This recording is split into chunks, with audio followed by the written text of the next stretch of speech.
Thought অর্থ চিন্তা বা ভাবা। আমি ভেবেছিলাম সে অসুস্থ। I thought he was sick. I thought he was sick. Take অর্থ নেওয়া বা গ্রহণ করা। এতে কতক্ষণ সময় লাগবে? How long will it take? Same অর্থ একই। আমরাও একই কাজ করেছি। We did the same work. Got অর্থ পেয়েছিলাম। আমি একটি নতুন ক্যামেরা পেয়েছিলাম। I got a new camera. I got a new camera. Part অর্থ অংশ। আমি আমার অংশটুকু করেছি। I did my part.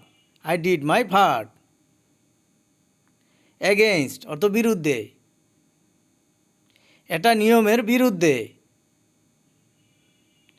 It's against the rules. While অর্থ যখন বা কিছু সময়।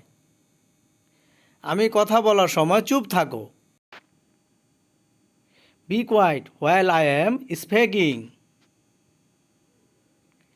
ইচ অর্থ প্রত্যেক। আমরা একে অপরকে ভালোবাসি। We love each other. We love each other. Near অর্থ কাছে। এটা কি তোমার বাড়ির কাছে? Is it near your house? Found অর্থ পাওয়া গেছে। আমরা তাকে জীবিত পেয়েছি। We found him alive.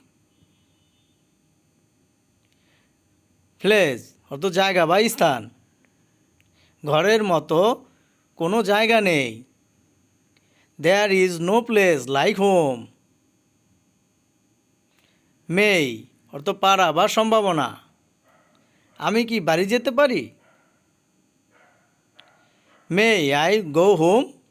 May I go home? Fact অর্থ প্রকৃত ঘটনা। আমি তোমার কাছে ঘটনা গোপন করতে পারি না। I can't hide the fact from you. Further অর্থ আরও বা আর। সে আর হাঁটতে পারল না। He could not walk any further. Us অর্থ আমাদের। তুমি কি আমাদের সাথে যাবে? Will you go with us? Will you go with আজ?